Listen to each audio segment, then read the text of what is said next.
Hi students, in our last session we have seen regarding what are the techniques or methods of doing the physical examination. I hope you have clearly understood that class, and let's move on with, or let's continue with the other topics in that chapter, that is how to prepare a patient for a physical examination. So we are starting with how we are preparing a patient for the physical examination. So before you're doing the physical examination, you have to get a history of what the medications the patient has taken, like over the counter medicines or including the prescribed medicines or any herbal supplements, anything what the patient has taken. So that history you have to collect. Then if the patient is experiencing any pains or any symptoms, anything, that also you have to get the history. And if the patient has undergone any diagnostic test, so that test result also you have to obtain. Complete medical and surgical history you have to obtain, and if you are having any additional questions, that also you can ask with the client, so that a complete medical, surgical, family, socio-economic, medicational history related to the test, diagnostic evaluation. So what all history you can obtain from the client, that has to be obtained before you are preparing a patient for the physical examination.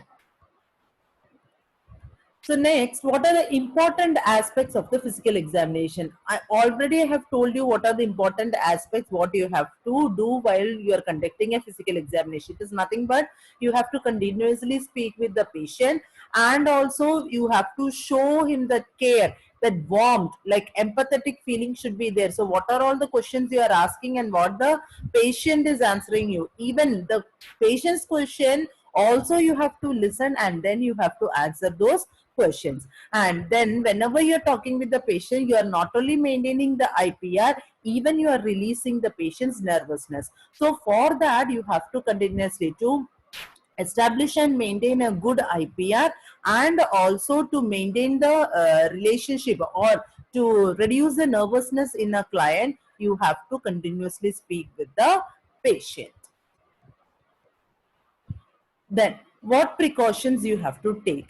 See, if you are handling with any blood soiled or boiled body fluid soiled parts, what you have to do, like lesions or weeping dermatitis, so like that, any blood or body fluid soiled thing is there in the body, so you have to use a gloves in order to protect yourself when you are performing the physical examination. So that precautions you have to take whenever you are handling with blood soiled or body fluid soiled sheets or clothing or even the body parts. So example, it is like exudative lesions, like pus collection lesions are there, or a weeping dermatitis, so anything it can be. So you have to protect yourself by wearing a gloves.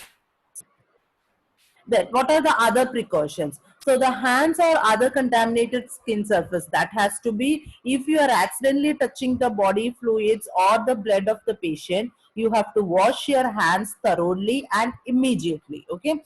Then all the sharp instruments like needles or anything, if you are using with extraordinary care, you have to handle those instruments so that you can able to prevent the injuries or needle stick injuries or anything.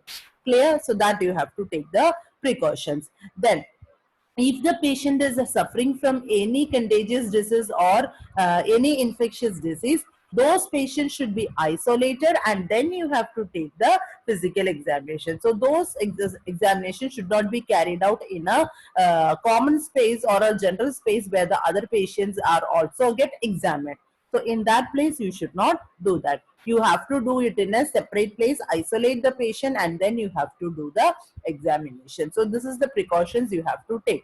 So what are the precautions you have to take? One, either if you are touching with any blood or body fluids, you have to wear the gloves. If accidentally, if you have touched the blood or the other body fluids, you have to wash your hands immediately and thoroughly.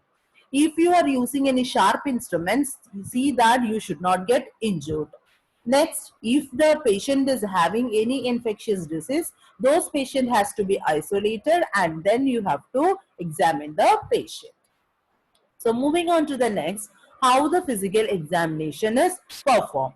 So before the examination, the doctor or the nurse, they will be asking you a series of, you can ask a series of questions so that you will be getting the history regarding the allergies, surgeries, signs and symptoms, everything. Okay. Then typically the doctor will begin the examination, or the nurse will be begin the examination by inspecting the body. Okay. And then see, if the patient, if you are by sitting, by making the patient to sit, you cannot able to collect the history, you cannot able to do the physical examination. So at that time, what you have to do, you have to make the patient to lie down comfortably, and which part has to be examined, that has to be exposed, and then you can do the physical examination. And if you want to check the consistency, location, size, tenderness of any organs, you can do after making the patient to lie down comfortably in a particular position, or in the position which the nurse or the doctor requires, and then you can do the examination. Okay, so like that you have to do the physical examination. So before you are doing the physical examination, you are getting a thorough history. Then if any unusual or abnormalities is there, you can start from there. And also if you want to feel the abdomen, or if you want to feel the other body parts, you can tell the patients to lie down comfortably, and then you can go for the physical examination. Clear? Next, if you want to hear the body sounds, you have to, like intestinal sounds, deep breath sounds, cardiovascular sounds. So in that case, you can able to use the stethoscope. And the stethoscope, it will be kept around the neck of a doctor or a physical examiner or a nurse, and then you can able to hear the body sounds such as deep breath sounds, heart sounds, and the intestinal sounds. Then you can use the percussion technique in order to find out whether there is any abnormal fluid collection or air collection, or if you want to locate the borders, consistency or size of any organs, you can able to do the percussion technique. Clear? And even you can also check the height, weight, pulse, temperature, everything during the physical examination. And also you should see that, you should be very sure that in between the physical examination, you are communicating with the patient, so that the patient, you can maintain the IPR, and also the nervousness of the patient can be reduced. Clear? So these are the preliminaries you have to do before the physical examination. Clear? So the examination, whatever before the examination, you are getting the thorough history. You are using a stethoscope to hear the body sounds. You can use the percussion technique so that you can able to find out the abnormal fluid collection or air collection, and even you can locate the borders of the organs and consistency and size of the organs. And even you can able to check the height, weight and pulse, even the temperature, everything of a patient. But be very sure that you are communicating with your patient very throughout the procedure. Now, what are the equipments required for the physical examination? A stethoscope is required, tongue blades are required, a pen light or a torch light, tape measure, sphygmomanometer, reflex hammer, pins if required. So you can use an otoscope, ophthalmoscope, a vaginal speculum. So say in the next slides it will be there. There I will be explaining what is the uses of all these things. Then optionally, you can use a gloves, a gauze pads, a lubricant gel, or a nasal speculum. So this is the equipments required. Stethoscope. So let me see the what are the parts of the stethoscope. So if you're seeing this complete area, this is known as headset. Okay. So this complete area is known as headset. This is the ear tip. This is the ear tube. Okay.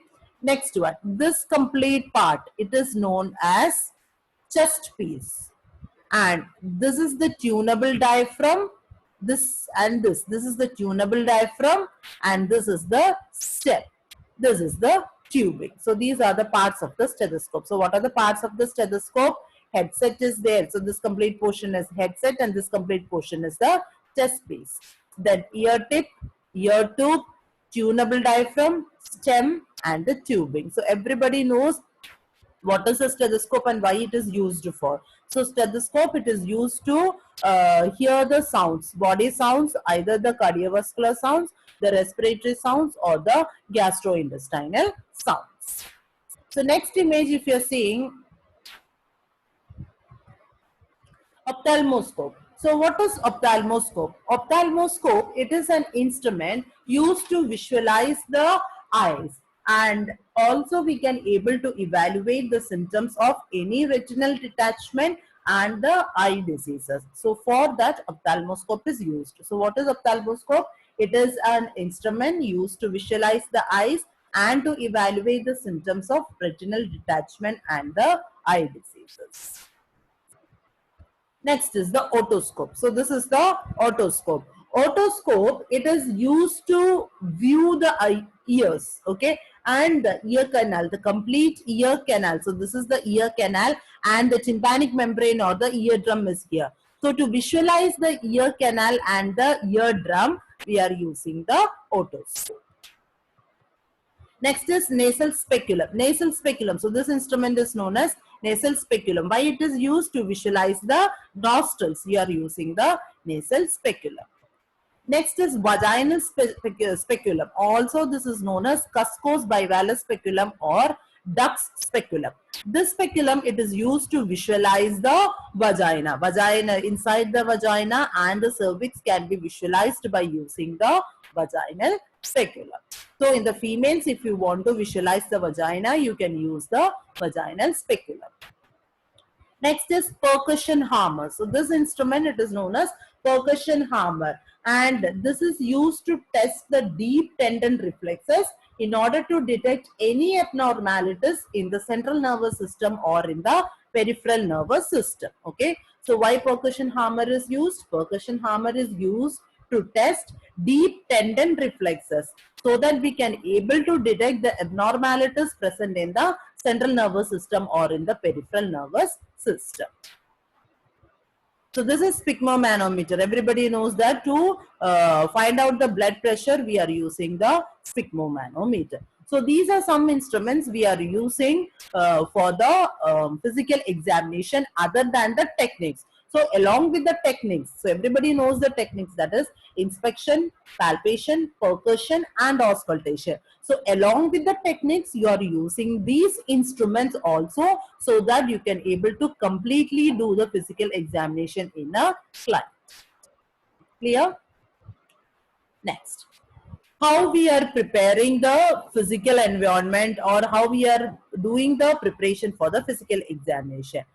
So for the infection prevention, you want to follow the infection prevention precautions throughout the procedure, and you have to make the privacy and away from the distractions. The environment should be you should make the area where you are examining the patient as a private area, and also that should be away from the distractors, and also all the equipments has to be assembled near to you, and also you have to check the working condition of all the instruments you are using it. So like that you have to prepare for the physical examination. Then how the patient is prepared. So the patient has to be prepared like you have to completely explain the procedure to the patient, and also you have to make the patient physically comfortable, and then you have to explain each procedure to the patient, and then you can go for the successful physical examination. So coming to the head to toe assessment. So here we are starting with the assessment, head to toe assessment. So in the head to toe assessment, you have to assess the patient, that is the state of health. What is his level of consciousness, whether he is conscious or unconscious or semi-conscious, orientation, that has to be done. Whether the patient is having any signs or symptoms of stress or distress, that has to find out. Then you have to collect the history. You have to do the assessment regarding the height, weight, body build, what is the skin color, and how is his grooming or dressing, what about his personal hygiene, what is his facial expression, gait, body order, what is the posture, motor activity, that is fine motor and So fine motor activity, it means the more activity of the hands and the legs. Skin motor and fine motor activity, that also has to be assessed. Okay. So in the general examination, you will be assessing the consciousness of the patient, signs of mental distress, what is the height, what is the weight, the body building, skin color, grooming, personal hygiene, what is, whether there is any body odor, posture, motor activity, what is the facial expression. So that history has to be connected in the general examination. Next, coming to the skin, hair, scalp and the nails. You have to inspect all the skin surfaces of the patient gradually from top to bottom. So here you can use the techniques of inspection, palpation and olfactory also. So what is olfactory? It is nothing but smell. Okay, you are smelling and finding out that whether there is any abnormal body odor in the patient. Okay, so that you can use. The skills of inspection, palpation and olfactory is used to assess the function of skin, hair, scalp and the nails. So for the skin, you have to inspect the skin for the color, edema, lesions, scar, vascularity, temperature, moisture and the skin turgor. Okay, so for the skin, you are finding out what is the skin turgor, temperature, color, edema, whether any edema is present or not, lesions present or not, scars are there or not, and even the vascularity. So if you are seeing, you are assessing the integumentary system. When you are assessing the skin, you can assess for the skin color like this. Skin color, whether there is any redness in a particular part, erythema is present in a particular part or not. So for that, you can able to assess the skin. Then you are palpating the skin for the temperature. You can put your hand over the patient's body and then you can find out the skin temperature, texture, moisture and turgor. See, if you're seeing this diagram, what is, when a patient is having a decreased skin turgor, if you are pinching and elevating the skin or if you're pulling the skin up and if you are releasing it, this will not be come down, or this, the skin, it will not be come down to the previous position if the skin is having a decreased turgor. The skin will be like this. So this indicates that whenever you are pinching your skin, you are pulling up, and when you are releasing that, if the skin is formed like this, it indicates that the skin is having a less turgor or decreased turgor. Okay. So like this, you can able to assess for the turgor. Next, edema. So in the inspection itself, by observing itself, you can able to find out the normal leg and an abnormal leg with the edema. So edema also has to be assessed. Pitting edema. What is pitting edema? So here if you are seeing, see, in the, when you are applying a pressure over a swollen area, a pit will be formed. Okay, and when you are releasing your finger, if the skin is coming back to the normal position, there is no pitting edema. But if the skin is having, see, like this, if the skin persists for some time, like a pit is formed in your skin, it is known as pitting edema. So that has to be found out. The hair and the scalp. So in the hair and the scalp, you have to note down what type of hair it is, whether it is a long coarse hair, thick hair, brittled hair, what is the color of the hair, how the hair is distributed, quantity, thickness, texture and lubrication. Okay. Then if the patient is having any lesions or lice, it is better that you have to wear a blouse and then you have to inspect the hair and the scalp. So whenever you are assessing the hair and the scalp, you have to assess for the color, texture, hair distribution, thickness and lubrication of the hair. So whenever you are inspecting the scalp, you have to divide the hair and then you have to check for the cleanliness, color, dryness, lump present or not, lesions, lice present or not, and dandruff present or not. So like this, you have to inspect the scalp. Then coming to the nails. So in the nails, what all things you have to assess? You have to assess that what is the general health status of the nails. What you can able to find out whether the patient is having adequate nutrition or not.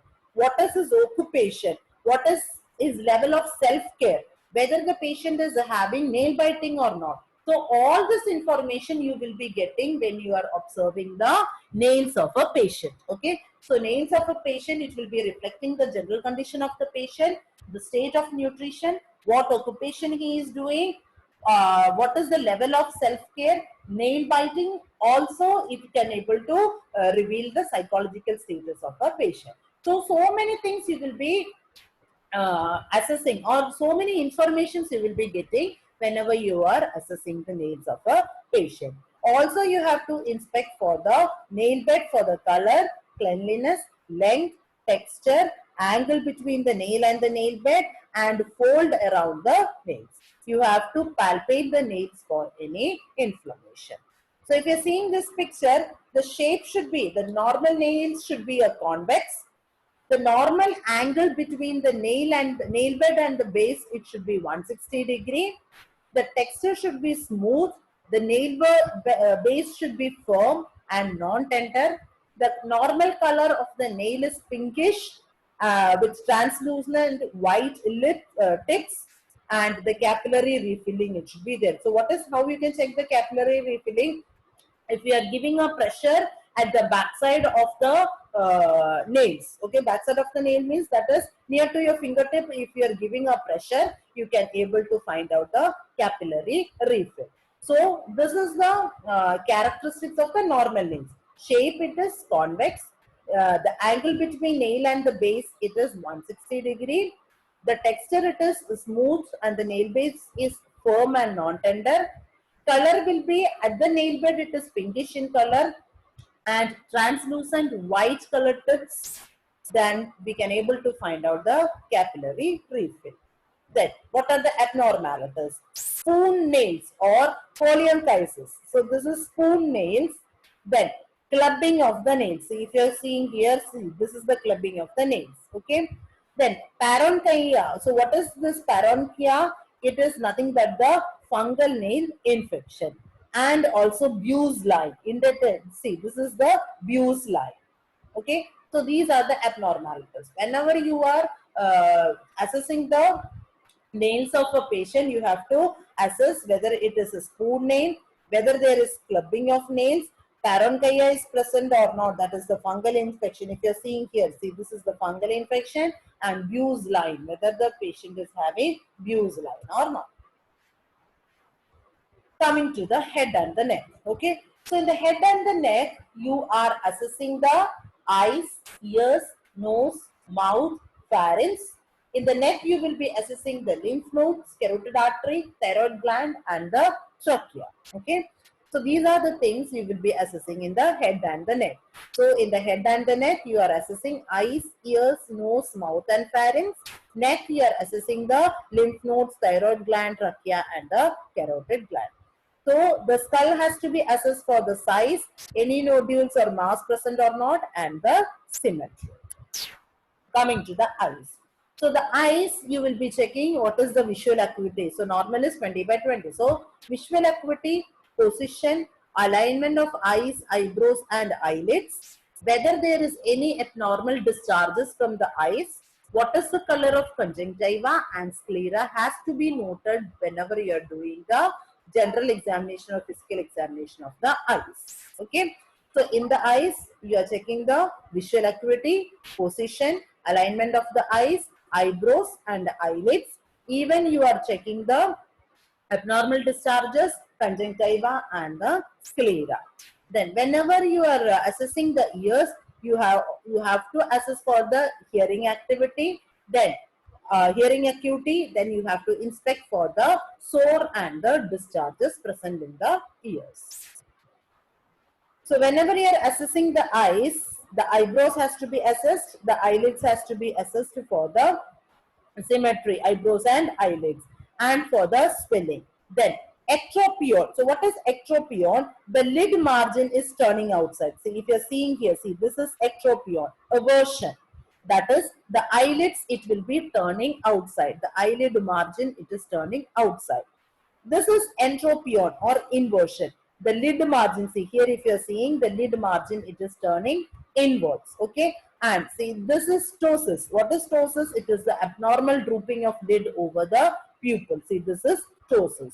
So, atropion, entropion and ptosis has to be assessed. So, these are the abnormalities.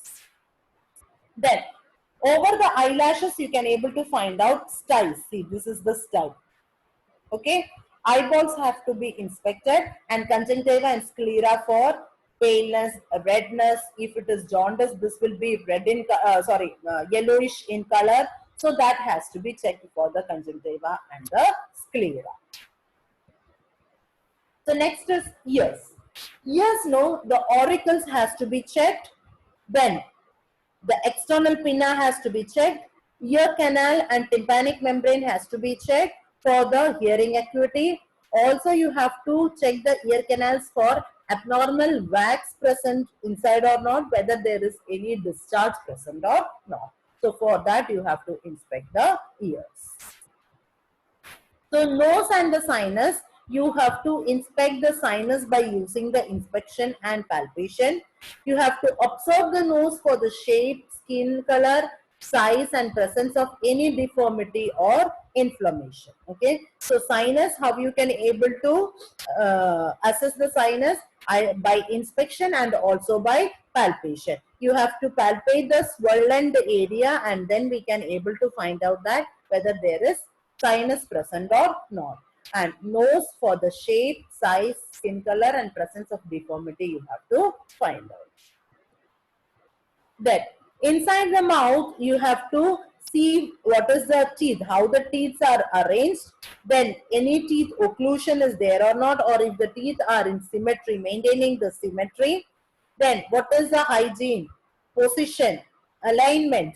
The lips has to be checked with the by using a tongue depressor. You can able to inspect the mucosa for color, moisture and soreness. Even you can inspect the gums for color, edema, retraction, bleeding and the lesions. So mouth and the pharynx, you will be overall assessment of the mouth and the pharynx for the general cleanliness. You can use a torchlight and a tongue depressor to assess the oral cavity. Okay. And in the oral cavity, halitosis, you have to check, that is the bad breath. Then in the lips, angular stomatitis, that is near to the angles of the lips, whether there is any lesions present or not, that has to be done. Then presence of gingivitis. What is gingivitis? Inflammation of the gums. Glossitis, inflammation of the tongue. So gingivitis, glossitis has to be inspected whenever you are inspecting the mouth and the pharynx. So abnormal findings. If here you are seeing pallor, cyanosis, redness, lesions, lips can be swollen, tonsils will be red in color if the patient is having tonsillitis.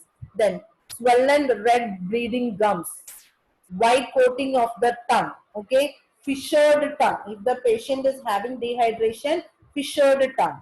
Bright red color tongue can be seen when the patient is having deficiency of iron and vitamin B12. Okay, so black tongue. See, this is black tongue. Spots over the tongue. Black spots over the tongue. It is known as black tongue.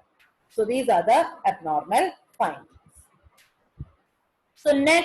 The neck has to be palpated for the lymph node present, whether the thyroid gland is enlarged or not. For the lymph node enlargement, you have to palpate the neck.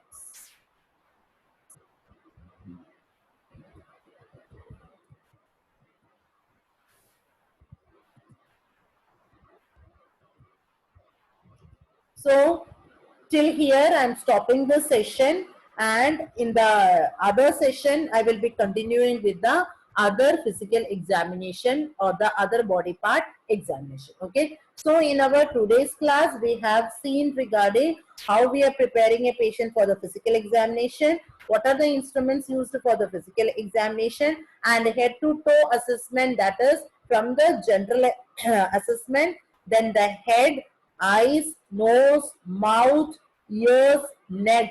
So till here we have stopped. Okay. So I will be continuing in the next session. Thank you, dear students.